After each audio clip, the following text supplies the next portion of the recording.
administration. I could say more, but I want to hear from these amazing people who are part of our roundtable, and of course from Pete Buttigieg as well. Pete Buttigieg has been many things: the mayor of South Bend, presidential candidate, a Rhodes Scholar, and a dad. That's my favorite part. He's he's also a veteran who has served as an intelligence officer in the United States Navy Reserve. He was deployed to Afghanistan in 2014, and we are grateful for his service. He retired from the Navy Reserve in 2017 as a lieutenant, which, if you ask me, is a great title. Friends, please join me in giving a warm Minnesota welcome to Pete Buttigieg. Thank you. Well, thanks. Good afternoon. Thank you, my fellow lieutenant. It's really been a pleasure to work with Lieutenant Governor Flanagan, Governor Walz, and their administration. You have been such an important partner to the Biden-Harris team in so many ways, and really appreciate being able to join you. So thank you. Thanks to Ron, to Andrea, to the whole Biden team here in Minnesota for bringing us together. And thanks in particular to our panelists who I'm really eager to hear from. Thank you for taking time to be with us, and thank you for your service in uniform and or in the service that is rendered by family members. President Biden often quotes Milton, who wrote, "They also serve who only stand and wait." And so many people put so much on the line, even if they did not take the oath, by virtue of loving somebody who did. I'm kind of down memory lane whenever I landed MSP, because I can actually lay a claim, admittedly a bit of a thin claim, but I can lay a claim to being a Minnesota veteran, in that for about a year of my reserve career, my one weekend a month was actually on the grounds of MSP at that Air Guard base, where there was a facility which was where my training took place. You might ask what a Navy guy is doing at an Air National Guard base. Then again, you might ask what a Navy guy is doing in a landlocked country like Afghanistan. But as you know, Uncle Sam decideth and you goeth, and that's just kind of how that works. I'm thinking a lot, especially as I landed this morning, about the people I served with, the people I trained with, whether it was stateside in reserve units and trainings, or whether it was downrange when I found myself in Afghanistan. And of course, one of the things that develops among veterans, service members, and military families is a sense of trust. Trust that you frankly have to give before it is earned, because you trust one another with your lives, because it's your job to do that. And that's something we need more of in this country. You also trust your commanders to do what's best for you. People who had just met me trusted me to make sure that we were safe when we went outside of the wire. I trusted my commander to make good decisions, and that goes all the way up to the commander-in-chief. So much depends on the trust that America places in its president to do the right thing for service members and for veterans. And Joe Biden has done that, I think not least because Joe and Jill Biden are a military family. They know firsthand what it is to have someone you love deployed. And I think that's part of why it's not just his duty, but in his heart, when you see President Biden taking those steps that were mentioned, like expanding VA healthcare, making sure a great leader and a great Minnesotan like Dennis McDonough is at the helm of the VA. He's also a great running buddy, by the way, and somebody I'm really proud to have gotten to know. Bringing results right here, like that 133rd Airlift Wing, which I'll say to the naked eye didn't look like it's changed much in the 10 or 15 years since I was up here a lot, but is going to be getting new C-130Js now, thanks to the NDAA that the president signed. The record low veterans unemployment that we're seeing, and that PACT Act, I've been to a lot of White House events. The only time I fought back tears at a White House event was when I had the privilege of being there when President Biden, surrounded by military families, signed that legislation. That means so much to so many who were downwind and downrange from those toxic burn pits. I think about some of the guys I was with who were on their 5th or 6th or 7th deployment, knowing that they can get care now because of that. I also have to say that the contrast couldn't be clearer. Donald Trump claimed to be incapacitated by bone spurs so that he would not have to serve and let somebody go to war in his place. And that spirit continued through his presidency. We saw it in the report that he referred to those who gave their lives for this country as suckers and losers. By the way, a report that did not originate from some Democratic opposition research machine. It originated from his own chief of staff. Somebody who couldn't be bothered to attend a ceremony at Normandy because it was raining. And maybe more importantly, because we can talk about the past, but every election is about the future, somebody who's proposed tax cuts for the rich and whose so-called Project 2025 agenda, if you take 5 minutes reading through that online, clearly entails cuts to care for veterans. And I just think about that compared to last night, where not a lot gets in the way of bath time being on schedule in our household. We got toddlers, but we deferred bath time. They watched Frog and Toad, and Chasten and I watched the press conference as the President of the United States reminded the country how much our alliances matter, what it takes to actually secure this country. And explain that in terms of everything from military relationships to industrial policy. That's the kind of leader that we want and need for our military, for our national security, for our military families, and for our veterans. And that's what it's like to have a presidency and a campaign that takes national security and service seriously. So that's why I'm here. But that is by far the most talking you're going to hear from me all day, because the real reason I'm here is to have a conversation with the representatives who are here. I want to thank each of you for taking the time to be part of this. I want to note in particular, Charlene Wilcox, that your family gave the ultimate sacrifice for this country, and I know that there is a painful anniversary ahead, and we are thinking of you. But hopefully you have also felt this country and this community put its arms around you at a time like this, and that is on all of our hearts. I'm going to open it up and ask anybody to take whichever questions come most naturally to you to answer. And I'll ask you to share a little bit more about what brought you to this table and where you come from as you do. But I'll start with a question that sounds broad, but I know connects directly to decisions about who the next leader of this country is going to be. And that is, what is your biggest hope for future generations of veterans and service members and their families? And I'll hang back and see who wants to. I know we're in the Midwest, but I know somebody will break the silence.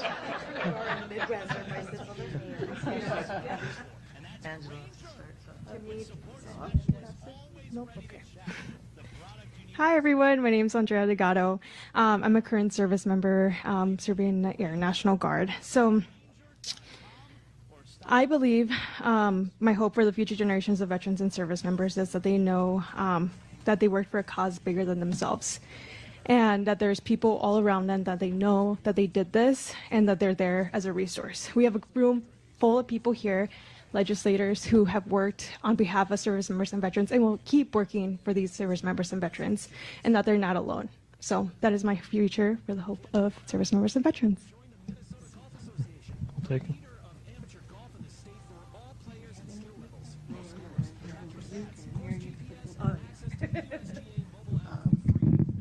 My name is Charlene Wilcox, and I am a Gold Star mother. I'm just going to take this off because I can't. I'm a Gold Star mother, my son Carlos, and thank you for knowing that. July 16th, 2009, my son, along with 4 young men, were killed when their base in Basra, Iraq, was attacked by indirect fire. Not only my son, but 2 other young men were killed, and 1 was injured. My son Carlos had it was his first deployment. When he and his brother watched the towers come down, it solidified in Carlos's heart that what he needed to do. He always wanted and talked about going into military, but I think that day solidified it. My hope is that, and especially for African Americans, I am sitting here for my son and for my African American community to tell you that you are you are this country. You are every bit this country. My son was very proud. My son was very dedicated. He was a service-oriented young man, always had been. He was a military, he was in the military police unit, but he was medic. He had just gotten his degree from Metro State University, and I had just sent him his books to study for his medical school exam. And so he got to be called a doc before he died, even though he didn't get the degree, but he got the honor of being called a doc. And he served, and it was so good to know that my son was where he wanted to be, doing what he wanted to do, and that in spite of any thing that may have happened to him because he was a black man in America, he knew who he was, and he loved his country and he loved his family. So I see the future as bright, and like I said, I am here to speak to anyone who thinks that they are not a part of this country because of them being of a different race. You know, that this is your home, this is your country, and you should feel as honored to serve as my son did. We just had a young man from my church who I went to his graduation party the other day, and he's going to the Marines.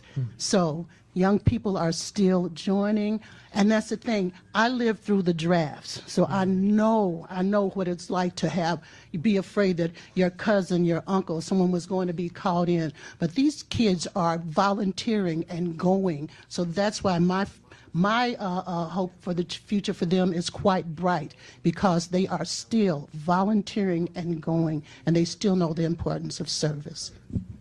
Thank you.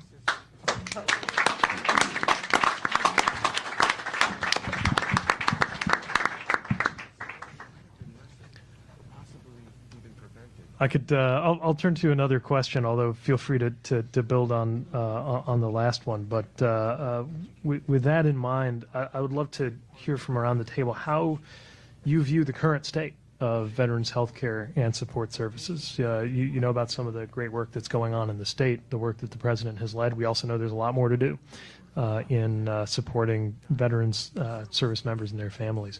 Would love to draw on some of the thoughts of this table on where we are and where we need to go. John, we're pointing at you. Everyone's pointing at me. I'm John Willoughby. Come from a military family. Father, grandfather, brother, all retired military, retired Army, and I served back in the 90s. I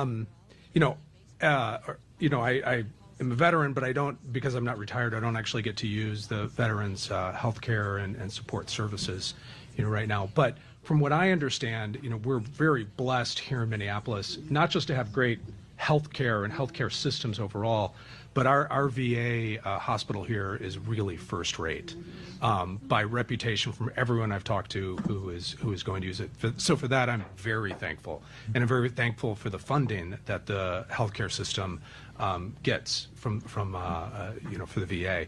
And I think it's an example of how the federal government can make healthcare work as well. That's really important. But I'm not actively using healthcare, so I might turn to my friend here if you have something to add. I'm not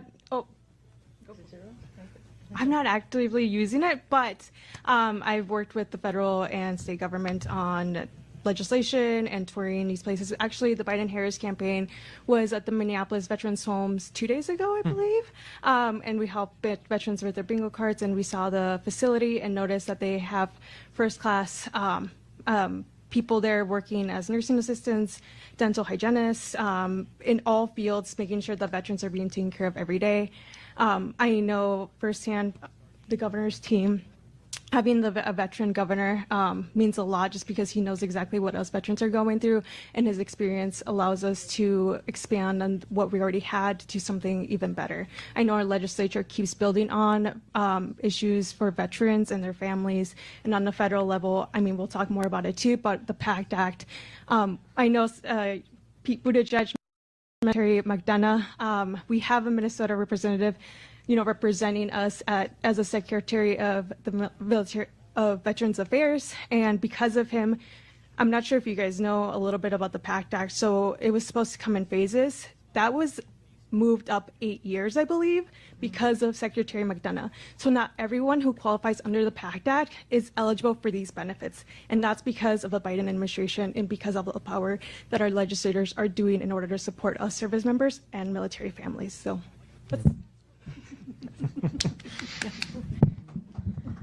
I'm short. I will be down here.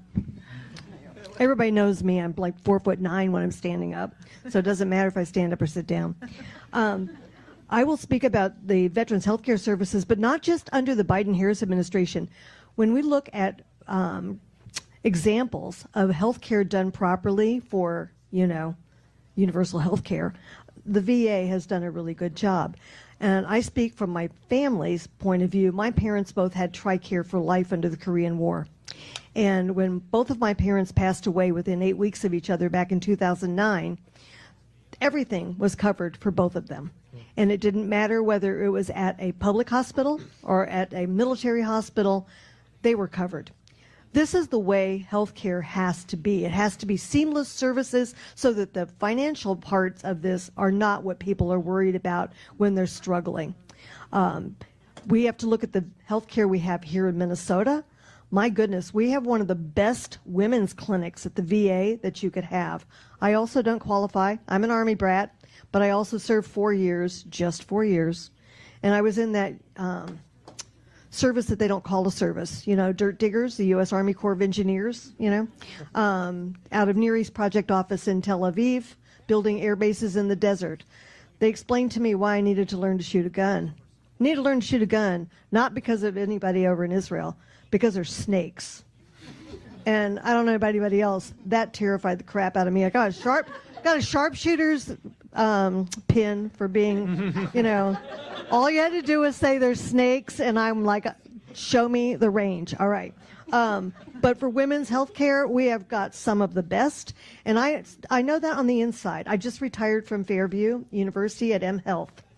And in the operating rooms, we had a joint agreement with the VA. We shared doctors, we shared anesthesiologists, and we have nursing staff going back and forth.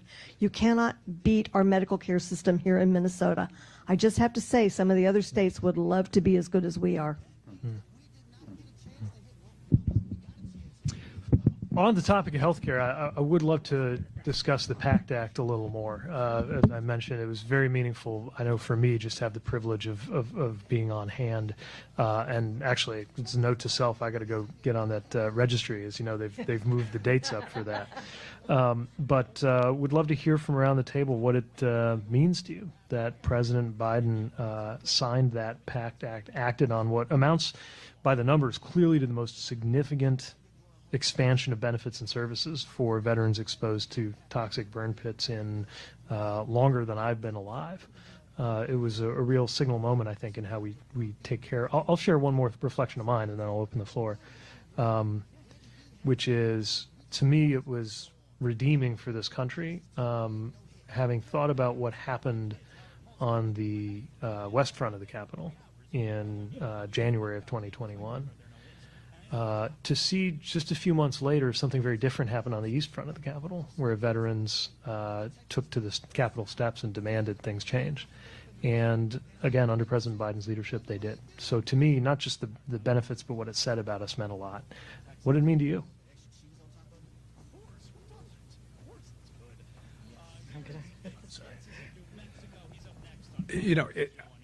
You mentioned redeeming. I think it feels like justice. I know a number of friends who have suffered consequences from being exposed to the burn pits. A friend of mine died from brain cancer that was very likely related to the burn pits. And so it feels like justice. I hope we remember this as we go forward. My own dad had health consequences from exposure to Agent Orange that, there were some compensation for that too, but it's something I hope we learn from, that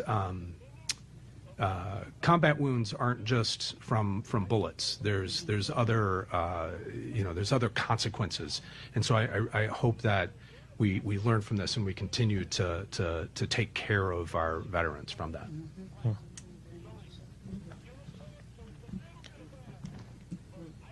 Darcy, go ahead. I don't have direct consequences of the PACT Act. I'm a relatively new military mother. I have 2 older boys that are serving in the Marine Corps. My oldest son has served his 4 years and is now at Arizona State University. Right.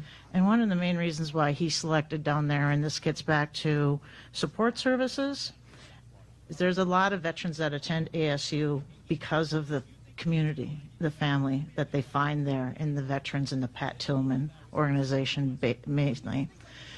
When Peter was in Djibouti, he was exposed to the burn pits there, and when he was deployed during his service. And it was right about the time of 2021, and so to have that direct impact and being somebody that's not used to having these situations in my mind, I just have this a great confidence in the administration taking care of my 2 boys who are currently serving, and they will take care of them in the future. Mm-hmm. And I do feel that's very important. In support, and I loved your conversation, Mrs. Wilcox, about that my sons wish to be there and joined and enlisted, and that service is such an important part. And that's Generation Z that's coming up, they have it. And it's something to be really thrilled about. So I'm excited about that as well, and they choose to be there, and they're happy to be serving under President Biden. Thank you. And I just pray that it continues, that they do have someone who supports them as their commander-in-chief. And that's why we're here. And I must say, and I can only speak from past experiences about support. I just really quick, VA hospital. I'm originally from Louisville, Kentucky, but we moved here in 1980, and we moved back to Kentucky a few years later. My husband was a veteran. He was Air Force. He was Air Force, and he was in the Air Force near the end of the Vietnam era. And anyway, he developed a degenerative bone disease, and we were in Kentucky at the time, and he was denied any kind of help in Kentucky. We both looked at each other and said, "Oh my gosh, we got to go back to Minnesota." And we did. And I won't take too much of your time, and I'll tell you more of the story, but anyway. But we did. We looked and said, we've got to get back to Minnesota. He came back up here. He went to the VA hospital. They diagnosed him with a vascular necrosis, the disease of an 80-year-old man. He was 34 at the time. They got his hip replaced. He was immediately put on disability. We got everything that we needed when we came back here. So, and I've talked to, and I've thanked our governor and our senators. They have been nothing but supportive of me, the state of Minnesota, as a Gold Star mother. Everywhere that I went for Carlos's any recognitions, any services that I went, at the time Amy Klobuchar was there every step of the way, and Al Franken. They were both there. A lot of people were there at the funeral service, but those two showed up for other things that went on for the next couple of years. So I do know about being supported by our governors and senators here, especially our senators here in the state of Minnesota, and I very much appreciate that. We're glad All right. Hi, I'm Marge Hoffa, and I am part of the Veterans and Military Families part when I was voluntold about 12 years ago that I had to join our local. So she's sitting next to me. My dad was in the Navy, and I was born in a Navy hospital, and I've always been very connected to veterans and military families. When I hear all these stories and people's experiences, the one thing that really comes and strikes me is that it seems like the Republicans are really good at making veterans, but the Democrats are really good at taking care of them.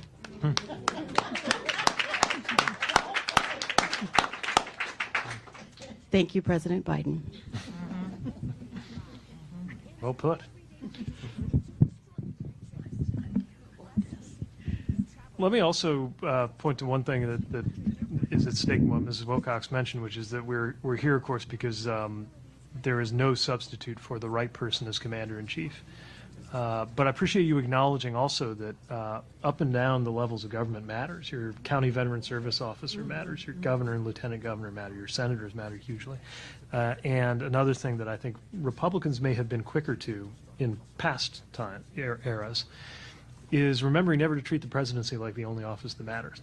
And part of why we're here is knowing that we've got to come together up and down the ticket to support good leaders, because it really can, as you found from one state to another, it can make all the difference. You mentioned, and John, you mentioned cases of people being affected by health issues that just don't usually happen to people who aren't in those situations that create so many hazards beyond the hazards of hostile fire to physical and mental health. President Biden, as you know, lost his son to brain cancer and believes that that was caused by exposure to chemicals while Bo was in Iraq, and has good reason to believe that's true.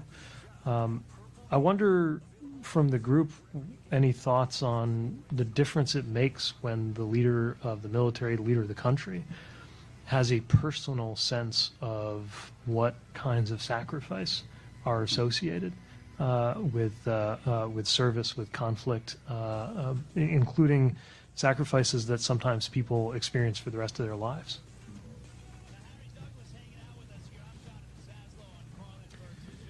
No, I can start on this one.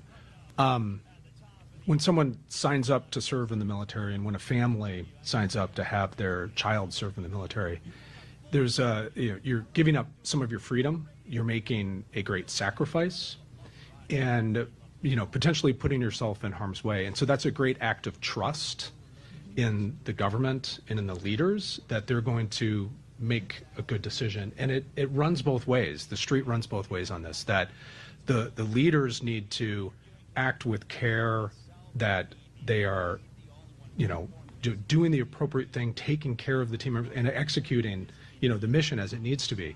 But to have someone that cares and is going to be competent and responsible and respect the service members and respect their sacrifice, it's hugely important, I think, for both families and for the service members and for the country, because we're all in this, and we all need to be in it together and trust each other.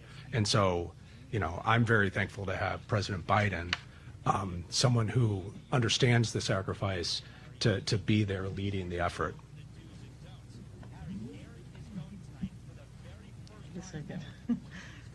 I didn't properly introduce myself. My name is Darcy McKenzie, and I have 4 children. My oldest son served, as I mentioned, and then my second born is at Camp Pendleton, and he's in the Intel Corps. And I have my youngest son who's here and has aspirations of following his brothers into there. So when I look at my leaders, and of course I look right away to Jill Biden, because she's the mother of the military. And a stepmother, but really, like that mother of the military, and how she embraced him. And I had the great opportunity of meeting the First Lady. And she has a very beautiful warmth and embrace about her. And you can tell that they've experienced that, and they have that patriotic sense. And one thing that I've always struggled with as being a liberal Marine mom, and when I gather with a lot of other Marine moms, it's always shocking for a lot of them to think that I'm a Democrat, and that Democratic families don't serve in the military. I get that a lot to this day.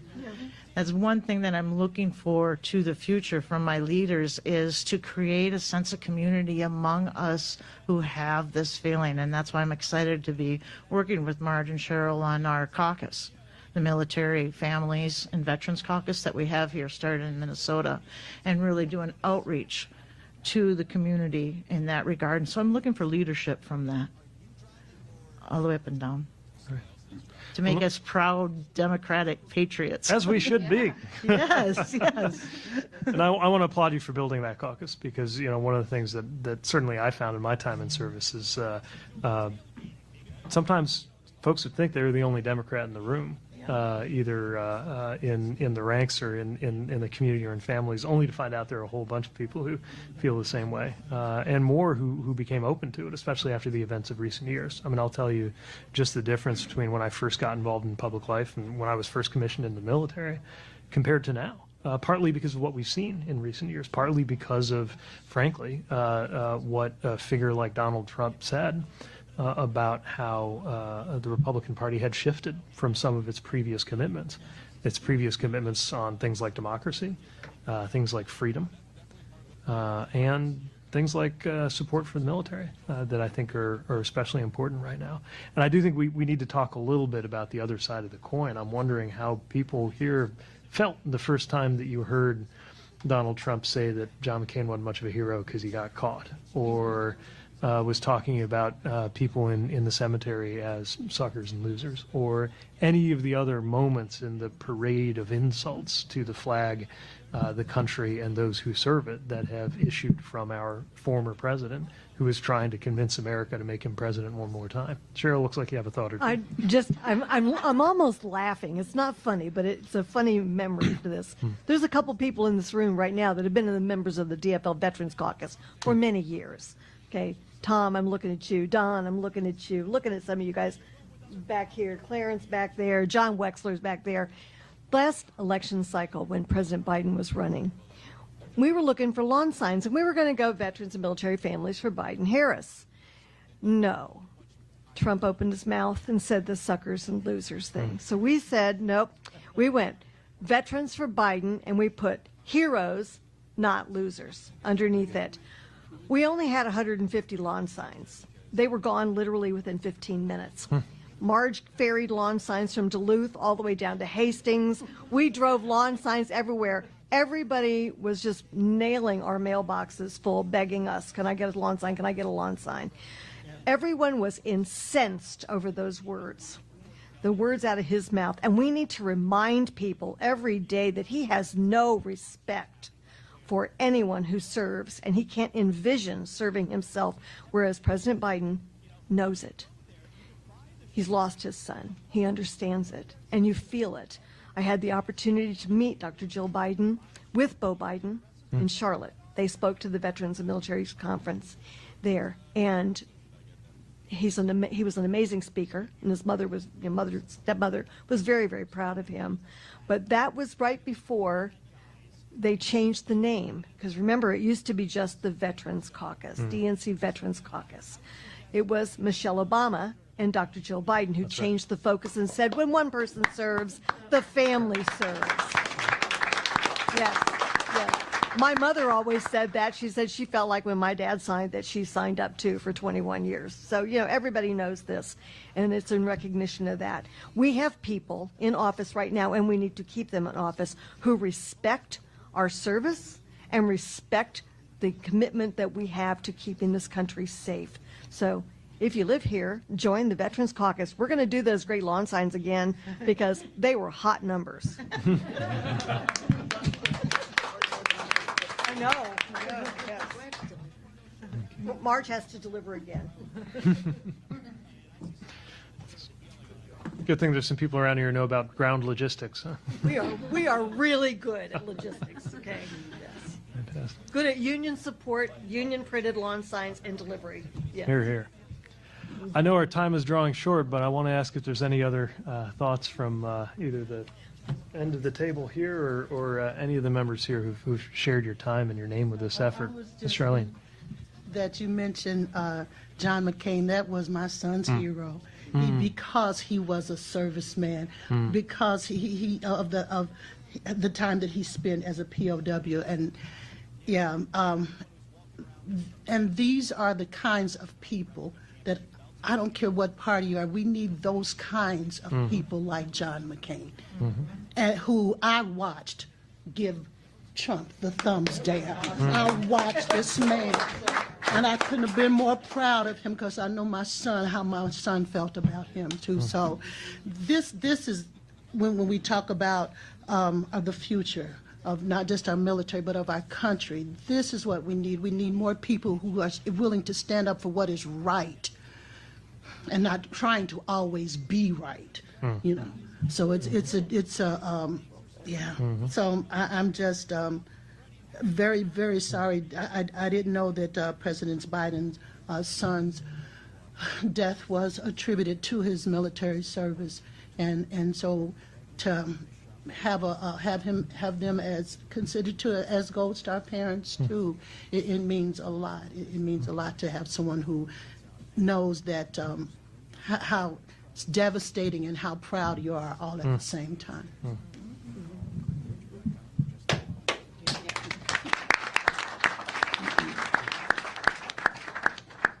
I wanted to just mention in here the one prepared remarks that I had about the future generations. Yeah, good. And what I'm looking for from the administration and all my elected officials is that to serve sounds so vast. To serve your country sounds vast. When you become part of the military and a military family, you're serving your community too. You're serving your hometown. You're serving your home school.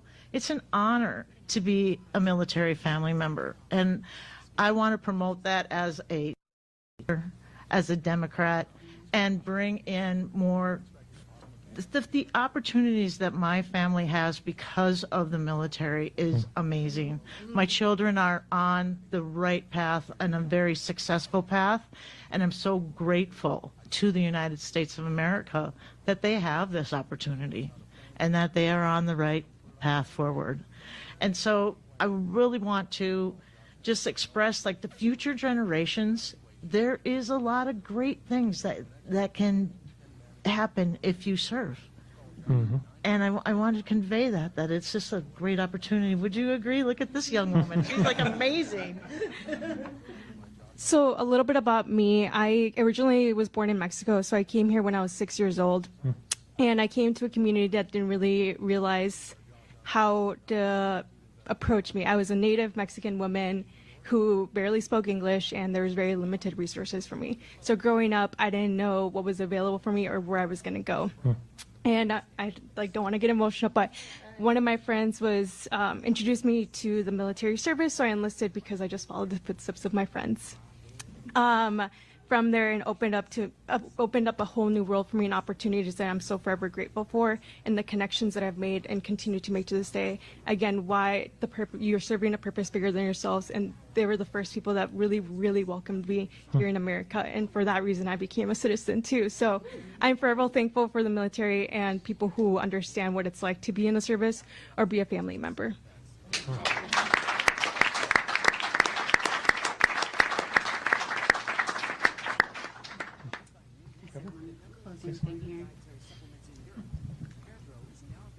Thank you so much for this conversation. And now I want, Darcy, you're crying, and so I'm going to try not to look at you. So I can get a little emotional too. That's, but it's okay, because these things that we're talking about are emotional. Mrs. Wilcox, thank you. Thank you for sharing your story. Thank you for sharing your son, and bringing his spirit into this room, and reminding us what is at stake in this election. Pete, as you asked about, why does it matter that President Biden has lived experience of losing a son? It matters because his empathy and his sympathy and his just humanity is on full display all of the time, in how he governs and how he meets people where they're at. I have shared this story that as a survivor of domestic violence and a child witness, there are a handful of people that I was willing to share that story with, President Biden was one of them, and he received it with compassion and care. And that is the kind of man that we are talking about here today. Someone who can look you in the eye and you connect with, you know that he understands, versus a man who is only in this for himself and has proven it over and over and over again and wouldn't know the definition of service if it hit him over the head. So we have 116 days. And here in Minnesota, we know about lawn signs, we know about logistics, but we also know that lawn signs don't vote. We know that we have to go door to door and we have to get every vote, and we have to share these deeply personal stories that you all were willing to share to make those connections. Because we know in Minnesota how to turn folks out and how to do field and what is at stake. And I want a big, bright future for Andrea, for your children, for you specifically. Expectations are very high now that you've been at this. And that our veterans know that we are going to welcome them home and provide services that honor their sacrifice. The way that we do that is by re-electing Joe Biden and Kamala Harris. And Pete, I'm so grateful for you. And we are going to count you as a Minnesotan because you're here for a year. We've claimed you. And just thank you for all of the work that you do in all of the jobs that you have in service. We appreciate you so much. Thank you. Thank you.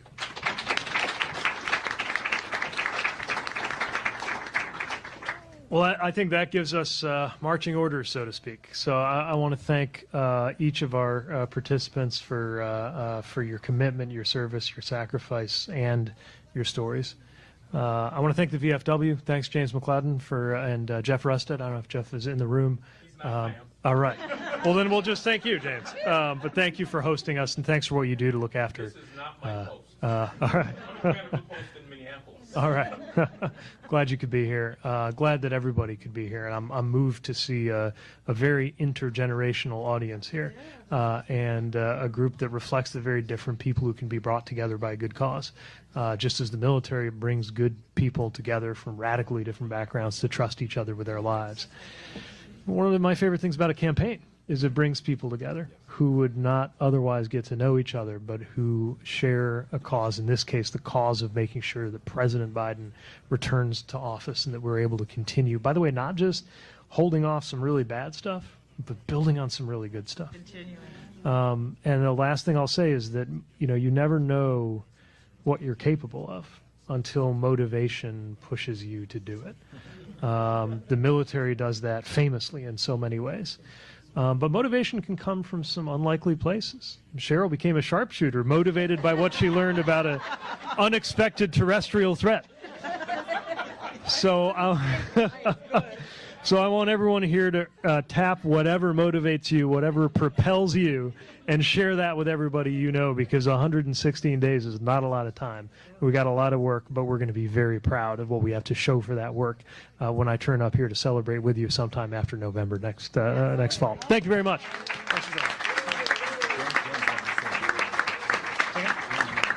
Go, great. James?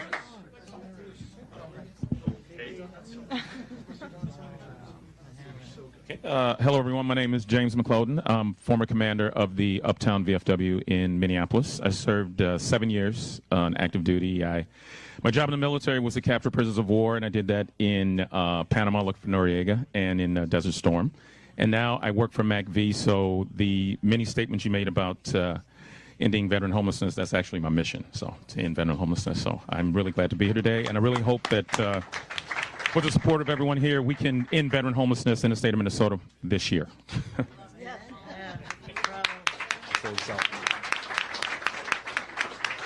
All right, I'm gonna close this out. Want to say thank you all for joining us today. Thank you to our panelists. Thank you for sharing your stories with all of us. You heard our marching orders, right? We heard it from Lieutenant Governor Peggy Flanagan. We're here to hear from Pete Buttigieg. We got 115 left. That's it. That's not a whole lot of time. Right, so every single little thing that you do counts in this election. Every door that you knock, every call that you make, every pot of coffee and hot dish you bring over to my staff who's hungry and tired will count. It's all at the margins, right? We win this election by telling your stories, which is why we want to elevate people's stories today. I got a great team. We're going to come up with a great operation. We got a whole bunch of facts. But really what moves people, as we've seen today, is the stories that we tell, right? This election, yes, it's about Joe Biden and Donald Trump, but it's really more about two competing visions. That's what we're talking about. We're not talking about two men. We're talking about two visions. And we're talking about the vision that we want for this country. And we're not going to let people have a say in this vision without us having a say. So again, thank you all so much for joining us. Thank you all for your service. Thank you all for your sacrifice. 1:15 to go. We'll see you then.